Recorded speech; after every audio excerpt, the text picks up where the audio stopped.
En la entrevista estelar de Encuentro Directo nos acompaña la noche de este sábado el doctor José Ricardo Taveras, abogado y ex director de migración. Bienvenido, doctor, aquí a su estreno, Encuentro Directo. Bueno, muchísimas gracias. Para mí es un honor estar aquí oyendo la voz de tu papá a través de ti y en Gracias, compañía de ustedes a sus más completas órdenes. Gracias por Me hace un gran acompañarnos. honor permitirme debutar aquí. vale, el honor es nuestro. Doctor, ciertamente la noticia protagónica de la semana ha sido lo de Venezuela.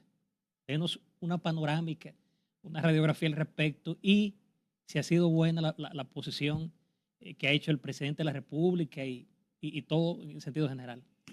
Sí, bueno, eh, yo soy de los que cree que el gobierno dominicano, en lo que respecta a fijar posición con el tema de Venezuela, ha asumido una actitud correcta y respetuosa, porque en definitiva lo que se ha solicitado es básicamente que se cuenten los votos, que se le dé fundamento, porque todo cuanto ha acontecido es que este señor ha sido proclamado en la madrugada posterior al proceso.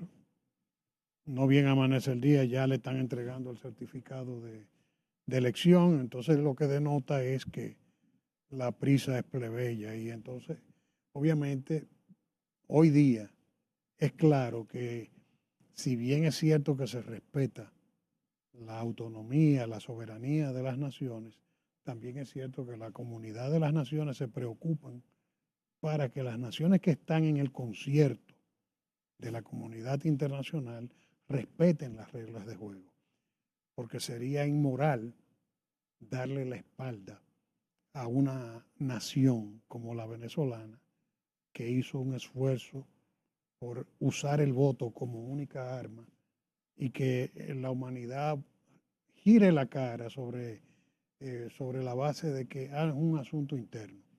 Hasta ese punto no podemos llegar.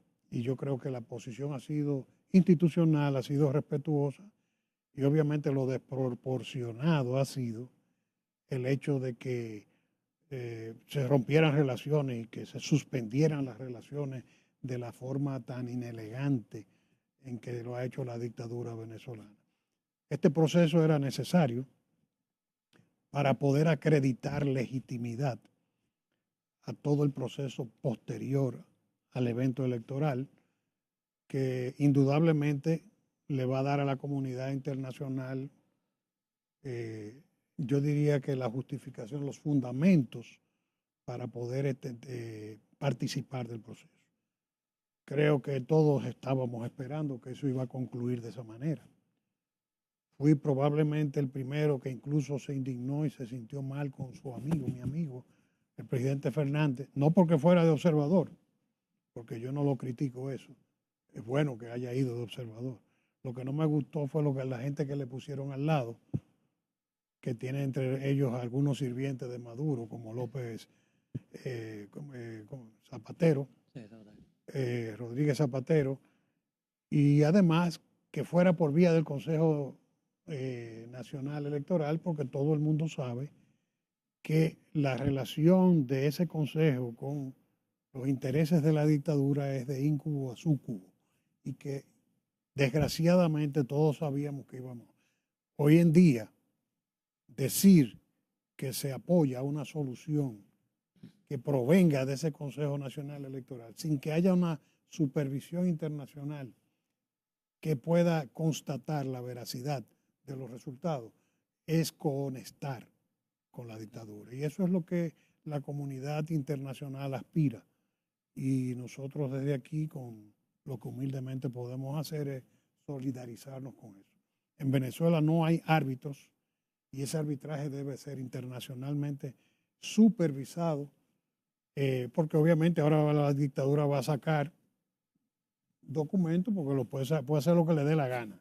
Que de hecho estaba previsto para el momento en que estábamos haciendo esta grabación que se llevara a cabo una rueda de prensa por parte del CNE precisamente para finalmente presentar lo que todo el mundo estaba pidiendo. No solo el tema de las actas, sino el boletín escrutado al 100% y resulta que fue suspendida de último momento y al día de hoy No le dan los no cálculos. tenemos siquiera el 100% escrutado y ya tenemos declarado un supuesto ganador. Sin Pero embargo, tuviste que en Telesur lo dieron ganador y quedaba 109%. Esto es una pantomima, esto es una broma. luego No, quisieron justificarlo con que el 4.6 que se repitió a lo largo de los demás partidos equivalía a la totalidad entre todos. Sin embargo, aún así, tampoco los números daban. Pero hay otro número que pregunta y preocupa a la ciudadanía y es con respecto a la migración, porque sabemos que con este movimiento que se está dando sumamente violento en Venezuela ante una dictadura de más de 2 décadas, iniciada propiamente con el chavismo y ahora el madurismo, tenemos básicamente casi 8 millones de venezolanos alrededor del mundo, incluyendo una parte importante en la República Dominicana. Sin embargo, nuestro principal problema en términos de migración viene más cerca, desde Haití. Justamente esta semana se destapó a nivel público una mafia en la Dirección General de Migración, donde usted también tuvo la dirección en su momento, incluso hasta involucrando a pasados directores en una mafia que estaba, cito aquí, dedicada a operar internamente en la institución, renovando permisos de residencias a extranjeros por altas sumas de dinero. No han dado mayores detalles, sin embargo, aquí vuelve y sale este punto de conflicto, otras de las tantas aristas de esas manipulaciones a las leyes y a las instituciones para seguir incrementando el peso de la inmigración ilegal. ¿Qué valoración da en un futuro inmediato para nuestro país con la carga haitiana en República Dominicana? ¿Qué salida entiende usted aplicando el rigor de la ley que pudiera darnos a los dominicanos algún tipo de salida a esta situación que solo vemos incrementarse en perjuicio de los dominicanos? mira, tu pregunta es bastante amplia, pero voy a tratar de sintetizar brevemente. La Dirección General de Migración es una institución que opera en una nación que se llama República Dominicana, que a su vez padece un fenómeno de corrupción generalizada, sistémica, cultural, de la que no escapa ninguna institución de la República. Porque la corrupción siempre se veía como un tema de cosas de alto nivel, que ha ido permeando los niveles bajos y ya es un tema que ha hecho metástasis. En el servicio público antes usted encontraba que siempre había un bucón, un macuteo, a veces una secretaria que le pedía para el desayuno, y siempre había un menudeo, un pequeño menudeo. Pero ya hoy en día, y te lo digo porque mi gestión no estuvo exenta de tener que enfrentar ese tipo de problemas. Por poner un ejemplo, en este país no hay una cultura ni hay ninguna razón que nos coloque a nosotros en una situación con el tema de los refugiados, de tú decir que somos como la meca del refugio en el Caribe. No, eso no existe. Y nosotros teníamos un registro de refugiados muy grande.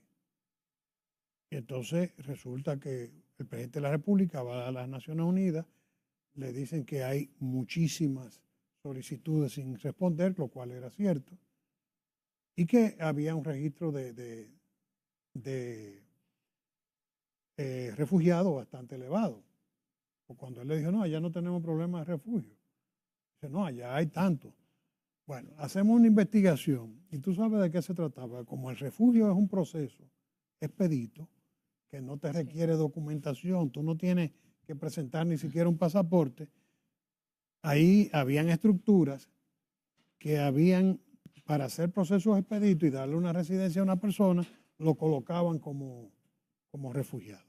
Nosotros anulamos todos esos estatutos de refugio en una investigación y emplazamos a esos ciudadanos o que lo hicieran como mandaba la ley. ¿Tú sabes cuántos refugiados quedaron? De más de miles, 12 refugiados. Y Aún eso, conociendo más de 3.000 solicitudes Sí. que habían. O sea, para que tú entiendas que el problema es bastante severo.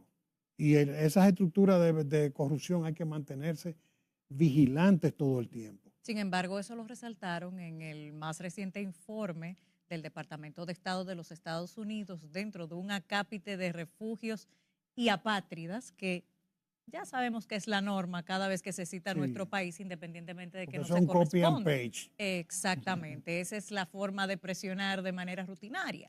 Sin embargo, la República Dominicana, que es la parte que entiendo, el gobierno no ha hecho una labor de información a la ciudadanía para establecer con suma claridad qué establece nuestra legislación, porque aquí la gente cree que estamos rechazando el tema de los refugiados. Aquí ya está a nivel de nuestra legislación hace décadas. Ahora, el punto es que para usted ser un refugiado, me gustaría que usted compartiera con el público las características que permitan serlo, porque definitivamente un haitiano que cruza por la frontera con República Dominicana no reúne ninguna de las condiciones. Queremos que explique el por qué. Mira, para no perder mucho tiempo en los tecnicismos, yo me voy a ir al nudo del problema.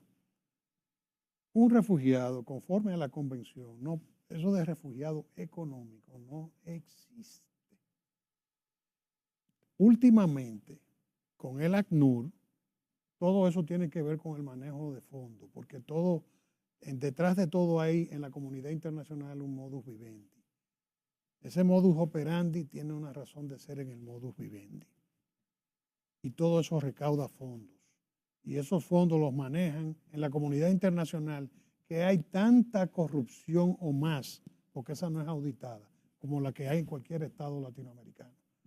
Entonces, esa gente está manejando el concepto del refugiado, como mezclándolo con el refugio económico, y obviamente instrumentalizando el concepto de derechos humanos. En el caso nuestro, el tema es muy delicado.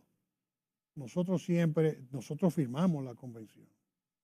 Hasta donde yo sé, tengo que investigar si ha sido ratificada. Eso no se ha ratificado aquí.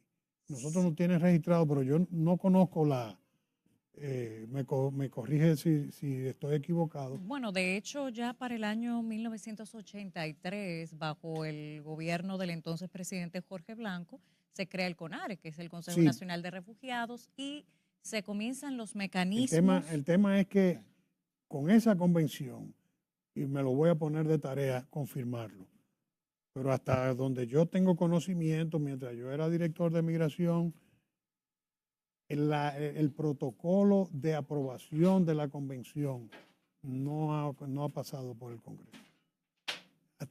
Aunque a nosotros nos tienen como en el listado de los países. Ahora, ¿qué sí hizo el gobierno? Que en eso Balaguer era un maestro. Balaguer venía y te armaba, se articuló la CONARE, se creó todo. Aquí hay en la Oficina Nacional de Refugiados que opera en migración, pero el Consejo que opera en Cancillería con diferentes instituciones ha funcionado bastante bien hasta ahora. Y nosotros cumplimos con la convención, pero en un marco en que no estamos muy atados por el tema de que no se ha cumplido con ese protocolo. Tengo que ratificar porque todos los días viven aprobando.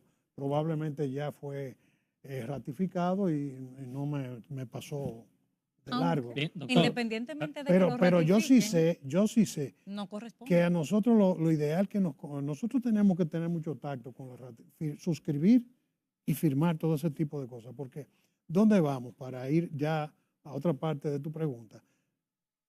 Lo de Haití ya es un tema, aquí hablan de mi problema migratorio, y yo digo que no tenemos un problema migratorio, que lo nuestro es un problema de derramamiento de población, que es otro concepto, porque problema migratorio tenemos con los venezolanos, 50, 60 mil venezolanos que llegan sin visa, se establecen aquí porque no se les requiere el visado, pero está en una situación política que sí lo justifica, me doy a entender. Claro. Pero esto no. Si nosotros, por ejemplo, nos ponemos a asumir que el ingreso de ciudadanos haitianos eventualmente pueda catalogarse como refugio, entonces estamos perdidos. Bien, doctor, con su permiso y de los amables televidentes, nos vamos a una pausa comercial y en breve volvemos con la entrevista estelar de Encuentro Directo.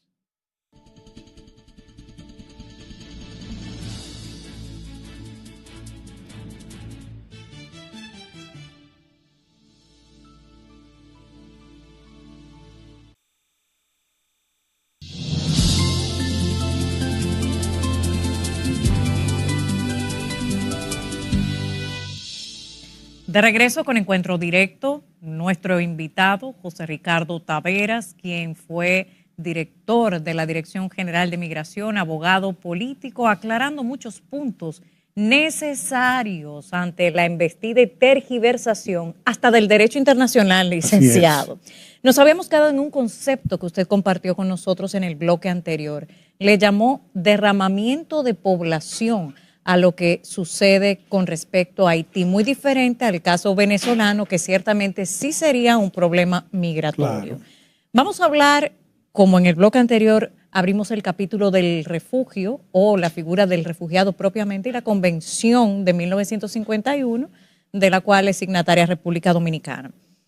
Queremos que ahora nos explique, basados en el control legislativo nacional, las reglas de migración y de nacionalidad, ¿cuál es la pieza que está desajustada y permitiendo que esa migración masiva ilegal penetre bajo la fachada de legalidad? ¿Qué es lo que lo hace pasar ese tamiz de legalidad aún sin serlo? Bueno, es que aquí no hay propiamente ningún tamiz de legalidad. Aquí hay un tamiz de irresponsabilidad de las autoridades llamadas a aplicar la ley. Porque todo el que está aquí y entró ilegal sigue siendo ilegal. El problema es que cuando tú tienes, por ejemplo, una autoridad de salud que te dice que estamos obligados a atender a todo el extranjero que llegue a nuestra...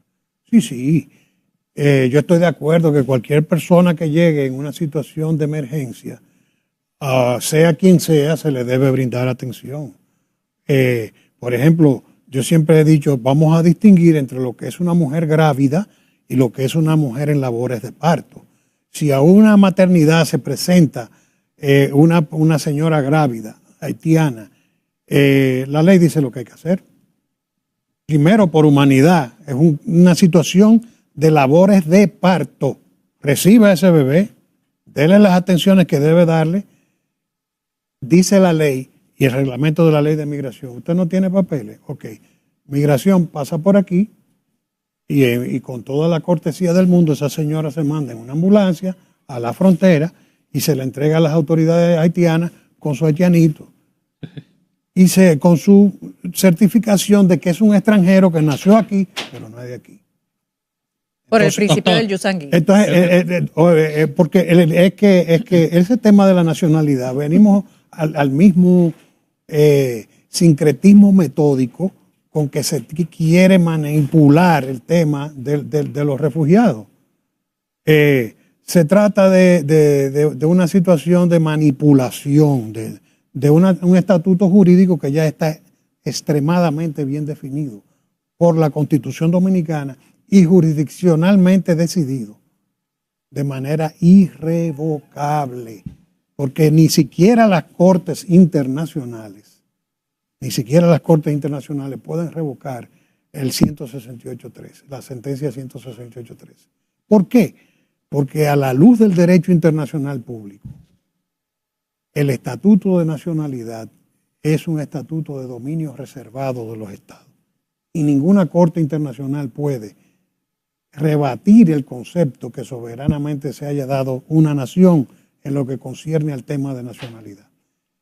Y cuando lo puede hacer porque hubiese algún tipo de conflicto en determinadas situaciones, hasta donde yo sepa, la última sentencia fue de las Cortes Europeas en el año 2005.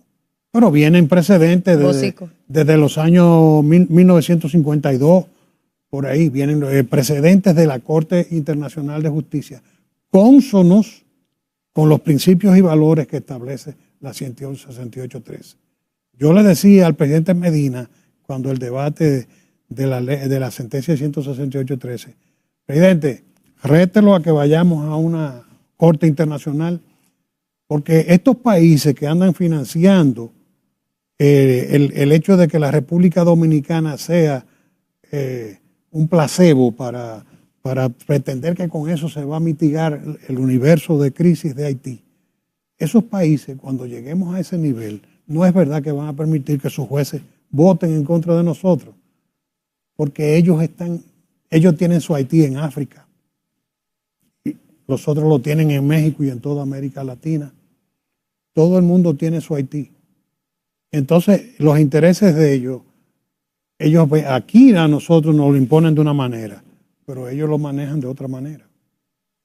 O sea, no es lo mismo tú tener un país que tiene más habitantes que China, porque tú le preguntas a cualquier gente, ¿cuál es el país que más población hay en China? Bueno, ahora es la India, pero la gente siempre tiene a China en la mente. Pero tú sabes que China tiene 140 habitantes por kilómetro cuadrado y nosotros tenemos 285. Este país es más poblado en términos de densidad poblacional que China y Haití. Haití está en 400 y pico de habitantes por kilómetro cuadrado, con una realidad sí solamente, por un tema de preservación de un hábitat factible para la vida humana. Solamente eso determina un tipo de política de nacionalidad restrictiva. Doctor, como abogado, ¿usted cree que es necesario un ministerio público, por ejemplo, con determinadas funciones separado del ministerio público? Mira, es que el ministerio público es independiente en este momento. ¿Usted cree que realmente...? No, yo he sostenido, yo lo que le digo siempre a mis amigos del gobierno, que expliquen honestamente qué es lo que ellos quieren con la reforma, que la desnuden, que sean sinceros. Porque el problema es que después que tú hablas de una asamblea para reformar la Constitución, tú la convocas con X o Y agenda, ¿verdad? Y tú crees que se va a tratar eso. Pero después que la asamblea está constituida, es soberana. Y tú le puedes meter ahí cualquier otra cosa. Entonces, eso es muy delicado.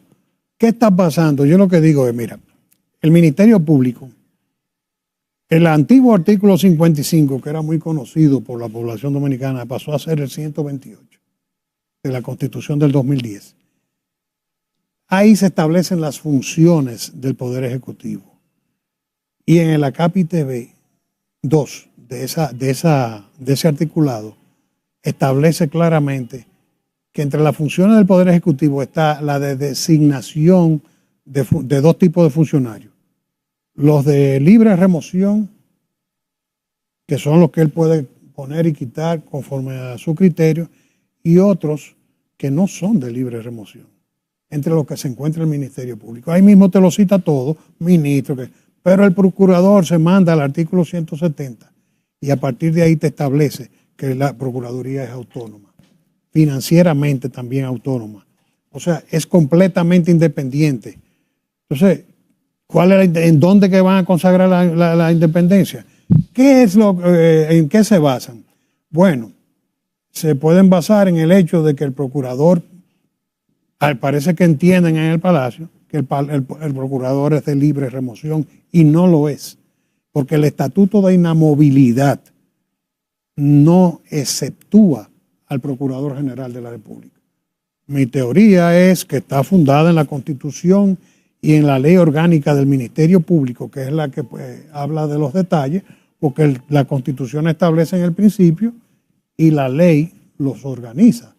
Entonces la Constitución te dice, el Ministerio Público es inamovible y la ley organizará esto. Cuando te vas a la ley, no hace una excepción del Procurador General de la República. Lo que hace es que dice que el presidente puede designar el Procurador General y 6 adjuntos. Nada más. pero no dice que lo puedes remover. ¿Cuál es qué tú tienes que decir de ahí? Que a partir de ahí, el presidente que designa, el próximo 16 de agosto designa a un procurador y el presidente no lo puede quitar si no comete faltas graves. Entonces, ¿de qué estamos hablando? Porque la ley explica claramente y no hace una excepción y no la podría hacer porque la Constitución no la hace. Entonces, ¿dónde vamos? Cualquier tipo de reforzamiento de la independencia del Ministerio Público se podría procurar por vía de la misma ley orgánica. ¿Qué es lo que se pretende? Sacarlo de la facultad del presidente de la República. ¿Para qué? Para crear un protocolo de designación que vaya al Senado para que sea ratificado. Dime, ¿tú vas a modificar la Constitución cuando todo el mundo sabe que el Congreso aquí actúa como un subalterno del Ejecutivo? Es un simple protocolo. Dime, ¿qué día tú has visto a ese Congreso rebelarse frente a la voluntad del Ejecutivo? Nunca lo hacen, ni siquiera cuando es mayoritariamente de oposición. La utopía de la separación de los poderes del Estado. Aquí en este país no hay, por un tema cultural, porque los principios están ahí. Los principios están ahí. Más que cultural, yo prefiero señalarlo como algo sistémico, no propio de la cultura necesariamente, porque ya eso implica otros elementos. Sin embargo, hay algo en la Constitución. Pero, por ejemplo, pues yo digo que es cultural porque el sistema los hace a ellos libres y autónomos, pero la cultura los hace sargentos. ¿Se entiende? Por eso que yo digo que el tema es cultural, porque si decidieran ellos votar en contra. Yo fui diputado y yo voté siempre como me dio la gana, con la más absoluta libertad. Y yo fui diputado en alianza con el Partido de la Liberación Dominicana y a cada rato nos amenazaban de allá arriba. Y obviamente en un momento determinado la maquinaria me pisó. ¿Pero por qué? Por la libertad con que uno actuó. Entonces, eso es un tema cultural en ese sentido. En ese sentido. Obviamente, esa cultura ¿cómo te digo? Malea el sistema. Pero los principios están sentados en la Constitución. Pero también en esa misma Constitución, si nos vamos al artículo 19 sobre la identidad en otro aspecto, que es la naturalización, y no la identidad, la nacionalidad a través de la naturalización. Hay algo que me preocupa. Por ejemplo, señala aquí que la ley va a regular determinadas limitaciones a las personas naturalizadas. Sin embargo, no existe a la fecha ninguna en ese sentido, pero sí señala lo siguiente: los naturalizados no están obligados a tomar las armas contra su estado de origen. En esa excepción, la única posición conflictiva la tenemos con Haití. Vamos a, hipotéticamente, figurar un escenario que probablemente ante otros tantos elementos ya presentes no estaría muy distante un conflicto bélico. Se está empujando con los kenianos allá y se están acelerando los procesos. La dirección siempre es la misma. Entonces, en el eventual caso de un conflicto bélico, un conflicto armado, teniendo este acápite del artículo 19 en la Constitución Dominicana y una gran cantidad de haitianos naturalizados o que han pasado por un proceso supuestamente de regularización irregular, porque ya sabemos las auditorías cuáles han sido los resultados, sobre todo aquellos ambiciosos de 2013, con el de regularización de extranjeros, que arrojó un 97% de regularizados irregulares. Sin embargo, no dejan de estar regularizados. Podemos pensar lo mismo con la naturalización. Y lo están reconduciendo ahora de manera administrativa. Entonces, por orden del presidente. ¿En qué posición deja la República Dominicana tener naturalizados en nuestro territorio personas que podrían, hasta por la propia Constitución, ser libres de combatirnos en suelo dominicano? Bueno, ¿qué excepción se podría legalmente establecer en ese sentido? La ley de migración y la Constitución, si bien es cierto que contempla eso, lo cual yo lo considero útil, porque tú, por ejemplo, los obligas a tomar las armas en contra de su estado de origen y eventualmente tú estás infectando tu propia tropa. en una situación de guerra. O sea que ahí lo mejor es tú tener una previsión. Mira, yo no te obligo, quédate ahí al margen. Obviamente, si tú tomas las armas contra mí, tú pierdes tu nacionalidad. Ahora, el tema es que la mayoría de esos ciudadanos no tienen vocación para naturalizarse. Te voy a explicar por qué. Porque ninguna persona que tenga un estatuto de residente temporal, que no sea con vocación de erradicación definitiva, sino porque hay dos grandes categorías migratorias, la de residentes y no residentes. Entonces, los no residentes en ningún momento califican para optar por la naturalización. Y son la mayoría, porque el perfil de esos ciudadanos es de trabajadores temporeros. Nosotros tenemos un problema muy grave. Si se aplicara la ley de migración como va, ese problema no existiría. Yo difiero. Aquí habían 10,000 y pico de haitianos nada más naturales, legales. Sí, yo no sé cuánto hay ahora. Es que no es necesario legalizarse porque ellos gozan de los mismos derechos sin tener que entrar en deberes. Pero usted vio las tendencias demográficas del 2023, sí. En donde tenemos un 6% aumentando, un 3% aumentando los partos de haitianas aquí y un 6% descendiendo la natalidad dominicana. Entonces ya no es un tema de excepcionalidad. Bueno, ese es otro tema, pero me refiero a que la ley de migración tiene los mecanismos para poder trabajar ese tema sin el riesgo de que la mayor parte de esa gente eventualmente puedan pasar a ser ciudadanos dominicanos. Bien, doctor. El mecanismo existe. ¿Tú sabes por qué? Solamente para cerrarlo. Porque en un 99.9% sus perfiles son de no residentes. Y al ser no residente, es un ciudadano que está autorizado a estar aquí y a volver para su país. Bien, doctor, el tiempo pasa rápido en buena compañía. Tengo que hacer pronto una segunda parte. Gracias. Bueno, para mí siempre será un gran placer. En la siguiente parte vamos a hablar del registro civil y los apellidos que ahora tienen. Bueno, pero a eso me refería, que es un problema más grave, que es la infección del registro civil. Ahí hay un problema gravísimo. Bien, gracias, doctor. Nos vamos, amables televidentes, a una pausa comercial y en breve ya volvemos a la rectica final de Encuentro Directo.